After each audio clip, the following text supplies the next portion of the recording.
महाराष्ट्र विधानसभेच्या निकालाला आता अवघे काही तास उरलेत। उद्या कुणाचं सरकार येणार याकडे संपूर्ण राज्याच्या नजरा लागून आहेत। अशातच राज्यात निकालाआधीच लागलेले विजयाचे बॅनर हा चर्चेचा विषय ठरू लागलाय।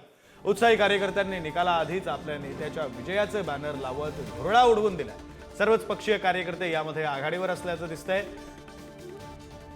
काही मतदारसंघात तर दोन्ही विरोधी पक्षाकडून आपापल्या उमेदवाराच्या विजयाचे बॅनर लावण्यात आल्याचं दिसतंय। निकालाआधीची ही बॅनरबाजी मतदारांना काहीशी चकित करणारी अशीच आहे।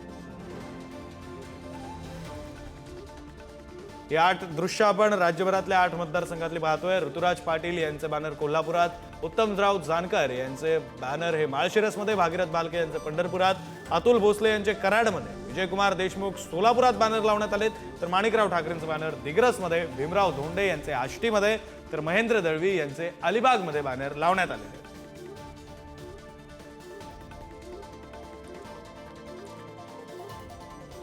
अहिल्यानगर जिल्ह्यातील कट्टर राजकीय वैरी राधाकृष्ण विखे आणि बाळासाहेब थोरात यांच्या विजयाचे बॅनर झळकले। विखे पाटील जनतेचे भावी मुख्यमंत्री असा उल्लेख असलेले बॅनर्स कार्यकर्त्यांनी शिर्डी शहरातील चौकात लावलेत, तर संगमनेर तालुक्यामधील घुलेवाडीत काँग्रेसचे नेते बाळासाहेब थोरातांचे पोस्टर बघायला मिळतात। माणूस गप्पा आहे म्हणजे तो शांत असेलच असं नाही, परफेक्ट नियोजन, करेक्ट कार्यक्रम असं वाक्य थोरातांच्या बॅनरवर छापण्यात आलं। ही 2 दृश्य आपण पाहतोय। अहिल्यानगर जिल्ह्यातली शिर्डीमध्ये विखेंचे भावी मुख्यमंत्री आशयाचे बॅनर लावण्यात आलेत, तर थोरातांच्या विजयाचे बॅनर लावण्यात आलेत आणि त्यावर एक मेसेजही देण्यात आलाय।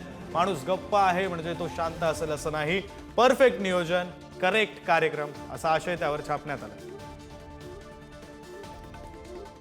निकालापूर्वीच बहुतांश उमेदवारांच्या कार्यकर्त्यांना आपल्या नेत्याच्या विजयाचा विश्वास वाटू लागलाय। हिंगोलीच्या कळमनुरी विधानसभा मतदारसंघात शिंदेच्या शिवसेनेचे आमदार संतोष बांगर यांचे भावी मंत्री असे बॅनर झळकलेत।